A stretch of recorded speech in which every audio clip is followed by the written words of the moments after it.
Assalamualaikum warahmatullahi wabarakatuh. Shalom, perkenalkan nama saya Ricky Yohanes Kalie dengan stambuk F231-20028 dari Prodi Perencanaan Wilayah dan Kota, jurusan Arsitektur, Fakultas Teknik, Universitas Tadulako. Nah, tujuan dari pembuatan video ini untuk menyelesaikan tugas ujian akhir semester dari mata kuliah Perencanaan Lingkungan dan Kebencanaan dengan bobot 4 SKS dan terdapat pada semester 6. Nah, untuk tujuan dari mata kuliah ini, seperti kita ketahui bahwa sebagai calon perencana, kita dapat memahami konsep dasar mengenai perencanaan lingkungan, yang dimana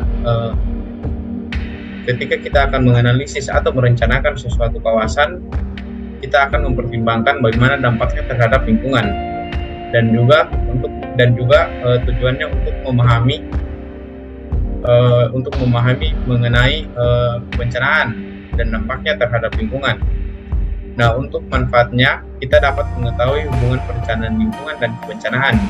Seperti yang disampaikan Pak Abdullah, lingkungan dan kebencanaan itu seperti satu mata uang koin dengan dua sisi, yang dimana jika terjadi bencana, maka lingkungan akan rusak. Begitu pula sebaliknya, jika lingkungan rusak, maka tunggu saja, suatu saat akan terjadi bencana. Nah, pada 18 Agustus 1981, Universitas Tadulako diresmikan sebagai perguruan tinggi negeri. Nah, pada tahun yang sama, pada tanggal 17 Oktober 1981, pada rapat Senat Universitas Tadulako menetapkan kajian lingkungan hidup sebagai pola ilmiah pokok, yang dimana pola ilmiah pokok atau disingkat PIP itu sebagai identitas akademik sebuah perguruan tinggi. Nah, tentu saja pola ilmiah pokok tersebut tentu saja tertuang pada visi dan misi Universitas Tadulako tahun 2020 sampai 2045, yang dimana visi tersebut yaitu Universitas Tadulako menjadi perguruan tinggi berstandar internasional dalam pengembangan ITEX berwawasan lingkungan hidup.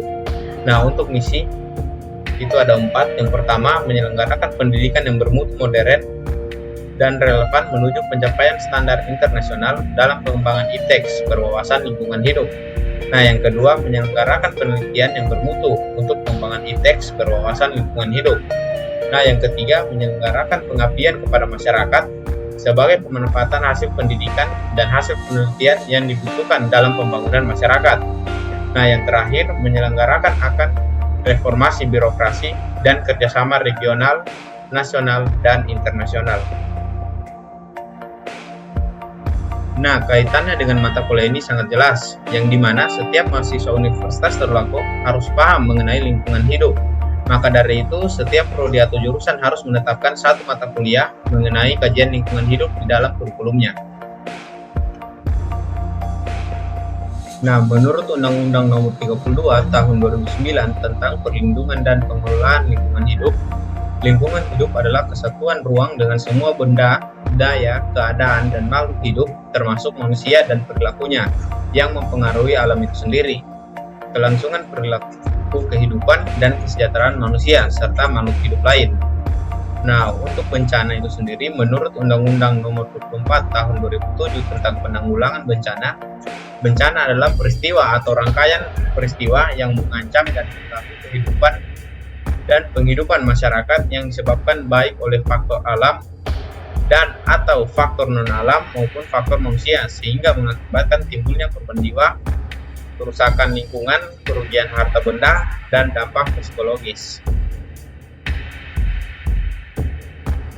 Nah, seperti yang saya jelaskan di awal tadi, keterkaitan antara bencana dan kerusakan lingkungan hidup sangat erat, yang dimana seperti yang kita ketahui, jika kerusakan lingkungan hidup terjadi, maka di masa yang akan datang akan terjadi bencana, dan begitu pula sebaliknya, jika bencana terjadi, maka akan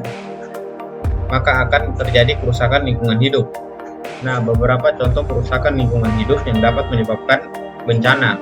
Yang pertama, penebangan hutan. Penebangan hutan yang tidak terkendali dapat menyebabkan bencana tanah longsor dan banjir. Nah, yang kedua, pencemaran air.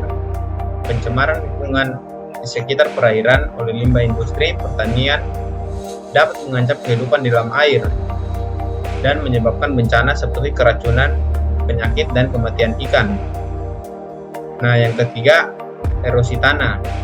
Penurunan kualitas tanah akibat erosi dapat menyebabkan hilangnya lapisan tanah subur yang penting untuk pertanian. Erosi tanah juga dapat memicu tanah longsor dan banjir. Seperti yang ketahui, bencana yang terjadi pada 28 September 2018 di Kota Palu mengakibatkan kerusakan yang bisa dikatakan cukup parah, yang dimana kerusakan lingkungan yang dapat kita temui sampai sekarang itu yaitu mengenai limbah beton. Nah, di sini saya akan menjelaskan beberapa proses pengolahan limbah beton. Nah, yang pertama itu daur ulang beton. Limbah beton dapat didaur ulang menjadi agregat beton daur ulang yang dapat digunakan kembali dalam pembuatan beton baru. Proses ini melibatkan pemecahan beton menjadi ukuran tertentu dan menghilangkan kontaminan seperti baja atau kayu. Agregat daur ulang ini dapat menggantikan sebagian agregat alami dalam campuran beton baru. Nah, yang kedua, penggunaan kembali. Jika limbah beton masih dalam kondisi yang baik dan masih dapat digunakan, dapat dipertimbangkan untuk menggunakannya kembali dalam proyek konstruksi lainnya. Nah, yang ketiga yaitu penanganan limbah. Penting untuk melakukan penanganan limbah dengan benar, termasuk pemisahan dan pemrosesan yang tepat untuk menghilangkan kontaminan dan memastikan limbah beton dapat dikelola dengan aman. Nah, yang terakhir yaitu edukasi dan kesadaran. Peningkatan kesadaran tentang pentingnya pengelolaan limbah beton dapat mendorong praktik yang lebih berkelanjutan dalam industri konstruksi. Nah, untuk kedepannya bagaimana sih untuk mencegah atau meminimalkan dampak bencana dan dampak negatif kerusakan lingkungan hidup? Yang pertama, meningkatkan kesadaran masyarakat tentang pentingnya menjaga lingkungan dan dampak negatif kerusakan lingkungan. Nah, yang kedua, melindungi, menjaga, mengelola sumber daya alam dengan bijaksana. Nah, yang ketiga, mengelola limbah dengan benar melalui praktik daur ulang, pemulihan, dan pembuangan yang aman. Nah, yang keenam, yaitu mengenai pengelolaan kebencanaan. Membangun sistem peringatan dini dan rencana tanggap bencana yang efektif. Melakukan pemetaan risiko bencana, membangun infrastruktur yang tahan bencana, serta melibatkan masyarakat dalam upaya mitigasi bencana. Nah, mungkin itu saja yang dapat saya sampaikan. Mohon maaf jika terdapat salah kata. Dan sekian dari saya, dan terima kasih. Wabillahi taufiq wal hidayah. Wassalamualaikum warahmatullahi wabarakatuh. Dan shalom.